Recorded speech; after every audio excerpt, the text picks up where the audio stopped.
নমস্কার বন্ধুরা, আশা করি সবাই ভালো আছে। তো বন্ধুরা, প্রসেনজিৎ চ্যাটার্জি এবং হরনাথ চক্রবর্তী দুজনার একসঙ্গে করা লাস্ট সিনেমা, যেটার নাম হচ্ছে চলো পাল্টাই। তো এই সিনেমাটা দেখুন, হরনাথ চক্রবর্তী যে ধরনের ছবি করেন সেখান থেকে কিছুটা হলেও বেরিয়ে একটা অন্য রকমের সিনেমা করেছিলেন। সিনেমাটার নাম হচ্ছে চলো পাল্টাই। এবং এই সিনেমাটা এত ভালো একটা সিনেমা, সেটা ধারণা করতে পারবেন না। এই ছবিটা যারা আর্ট ফিল্ম দেখে তাদেরও ভালো লাগবে, যারা কমার্শিয়াল ছবি দেখে তাদেরও ভালো লাগবে। এবং ছবিতে অনুপম রায়ের গানগুলো জাস্ট মন ছুঁয়ে গিয়েছিল।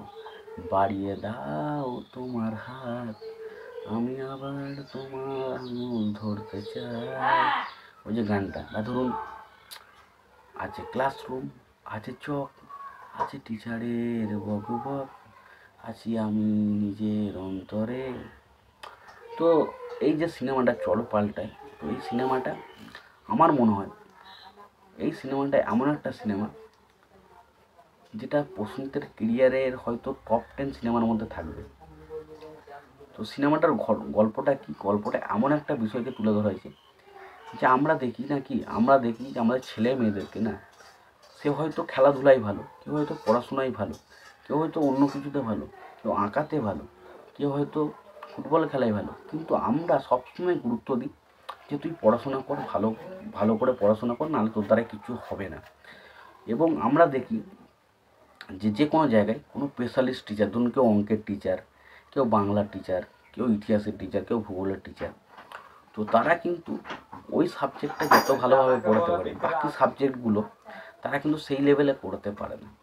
কিন্তু যখন আমরা একটা ছেলেকে প্রিপারেশন দেখছি, তখন আমরা কিন্তু সেই ছেলেটাকে একটা বা দুটো সাবজেক্টের উপর দেখছি না, আমরা কিন্তু সব সাবজেক্টের চাপ তার উপর দিয়ে দিই। এবং তার পাশাপাশি আমরা এমন একটা জায়গা বা এমন একটা পরিস্থিতির মধ্যে চলে এসেছি, তো আমরা মনে করি যে যদি তোমার কেরিয়ারে ভালো কিছু করতে হয় তাহলে পড়াশোনা করতেই হবে, আর পড়াশোনা করা ছাড়া তোমার কোনো কাজ নেই। এবং পড়াশোনা করাটা ভুল জিনিস না, বাট যখন বিষয়টা বোঝা যাচ্ছে একটা ধরো পড়াশোনা করে হয়তো আপনার মিস্টেক হলো, আপনারা হয়তো ওটা পারছেন না, তখন ওইটুকু জিনিসের জন্য আপনার উপরে এমন একটা কেরিয়ারের ছাপ্পা লাগিয়ে দেওয়া হয় যে আপনার দ্বারাই কিছু হবে না বা আপনার দ্বারাই কিছু সম্ভব না।